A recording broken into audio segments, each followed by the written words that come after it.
there is some good news. According to a piece in The Atlantic by Brad Wilcox, marriage rates in the United States appear to be on the rise. Actually, there's some good news about marriage. Joining us on the line to discuss is Professor Brad Wilcox. Brad, thanks so much for taking the time. Really appreciate it. Good to be here with you, Ben. So it is rare on this show that we get to cover any good news, particularly in the social arena, but you have a piece in The Atlantic talking about the durability of the marital institution. Obviously, one of the major concerns in the United States for decades was the divorce rate, and then there are concerns about the fact that people are not having kids. But you have some good news about the durability of marriage. Why don't we start with the good news? The good news, Ben, is that divorce is down. Most marriages in America are going to make it today. We think divorces come down from about 50% in 1970s to about 40% today. And we're also seeing an uptick in the share of kids who are being raised by their own married parent family. So that's the good news, Ben. So what is the bad news? Because obviously there has been a radical campaign against marriage that is now horseshoed around. It used to be a campaign largely from the left, talking about marriage as a sort of patriarchal institution that kept women underfoot. And now you've seen a horseshoe theory move from some parts of the so-called manosphere to claim that marriage is actually a matriarchal institution that is designed to keep men underfoot. What is the current state of the marital debate? Yeah, so Ben, we've seen from the left a long time women kind of saying things like, there was a New York Times piece a few years ago that said married motherhood in America is a game that no one wins. So kind of painting a pretty anti-nuptial message from the left, targeting women. But in recent years, as you well know, we've gotten people on the right like Andrew Tate are telling men now that there is, quote, zero advantage to marriage in the Western world for a man. And he's obviously discouraging men from going ahead and getting married.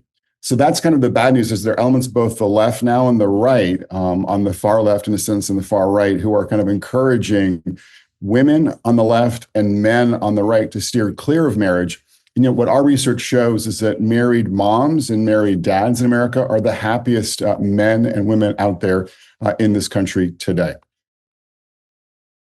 Well, one of the things that you're pointing out in terms of the statistics is that we may have, in fact, hit the bottom of the valley in terms of marital rates, because fewer and fewer Americans were getting married. That seems to have leveled off. The percentage of Americans who are starting to get married is actually, it seems like, moderately increasing at this point. How optimistic are you that that's an actual turnaround and not just a dead cat bounce? So I think we have reached the nadir when it comes to, kids and families. We're seeing an uptick in the share of kids raised by their married parent families. What's not clear to me, Ben, is whether or not kind of this plateau we're seeing with the marriage rate for adults is going to kind of dip again in the future, or if it's going to kind of rebound. I think one of the big challenges is technology.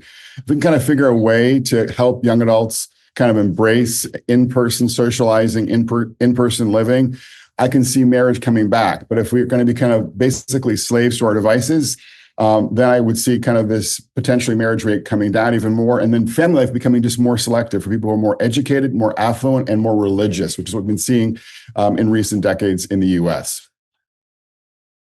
So you mentioned more religious, and some of the social science data is showing an uptick in the number of young people, particularly who are attempting to re-engage with church, who are becoming more religious, particularly true among men. Are you optimistic that that's going to continue, that there's going to be a sort of return to faith and family? Or again, is this sort of us looking for glimmers of light in a very dark tunnel here? No, I do think we are seeing some signs that Gen Z men are more religious today, Ben. And I think there is a kind of upswing in both influencers like yourself and your peers at the Daily Wire, and then, local clergy and other religious leaders are kind of helping to sort of usher younger adults, particularly younger men, back into the church. So I do see that kind of trend increasing, and that's encouraging. But I am also kind of keeping an eye on what's happening among a lot of more secular and progressive young adults, as well as working class and poor young adults. And I think for a lot of those young adults, the future is more sobering. So let's talk for a second about the economics of all this. There's been an argument that's made by both the populist right and the progressive left that essentially the reason people are not getting married and having kids is because of lack of economic opportunity, that if you pour money into people's pockets, then they're more likely to get married, more likely to have kids, that all of this is a function of lack of upward mobility in American society. I see very little evidence of that, considering the fact that there's an extraordinarily high correlation, actually, between societal wealth and not getting married and not having kids. Actually, it turns out that poorer societies have many, many more kids than rich societies. Well, what do you think is the sort of economic aspect of this? Is this a problem that can be solved by economic redistributionism? Or in the end, is marriage and family building more reliant, as it is in my life, on sort of a religious belief in the morality of the institution? Well, but I think there's actually both an economic story here and a cultural story. And there's just no question that people kind of who embrace marriage and family life are more likely to get married, stay married, and to be flourishing in their families today. And that's true for both religious Americans and oftentimes more conservative Americans. Both of them are more likely to say that they're happily married. But there is, as you know, also a class story. What we see is that a majority of prime-aged adults who are college educated are married today, and only a minority of less educated adults are married today. So I think there's a class dynamic, but it's primarily about the employment of men. What we see is that particularly working class and poor men are much less likely than to be employed full time. And that's still a huge predictor both of getting married and staying married. So I think unless we can kind of figure out how do we reconnect poor and working class men to the labor force on a full-time basis, we are not going to see kind of the revival of marriage across the board, across class lines.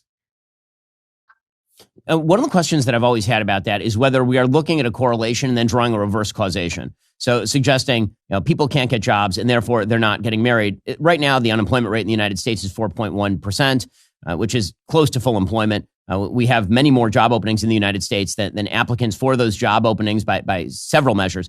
The question is, I think, one also of government dependency, meaning if you are dependent on a government check, that is not going to jog you into getting married. It used to be that when those welfare benefits were not nearly as easy to come by, people actually had to go get a job. And actually one of the predictors of wealth is doing all of these things will make you wealthier. Meaning if you get married and then you get a job, you're more likely to end up in the upper quintiles of income earning. It's not sort of the other way around, that you're poor, therefore you can't get married. It's if you don't get married and you don't get a job, you are going to remain poor.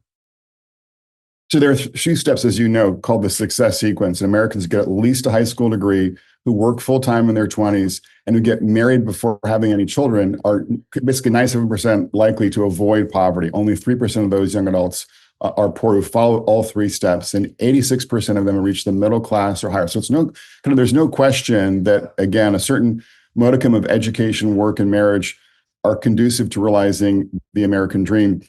But it is the case that I think for a variety of technological, cultural, and educational reasons, a lot of our young men are floundering. And we've got to figure out a way to kind of get them back on track so they can be flourishing and be more attractive as boyfriends and potential husbands and fathers as well.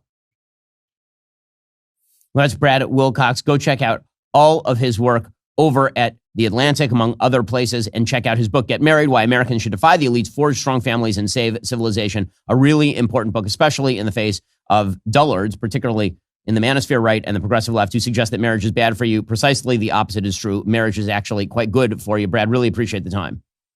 Thanks, Ben.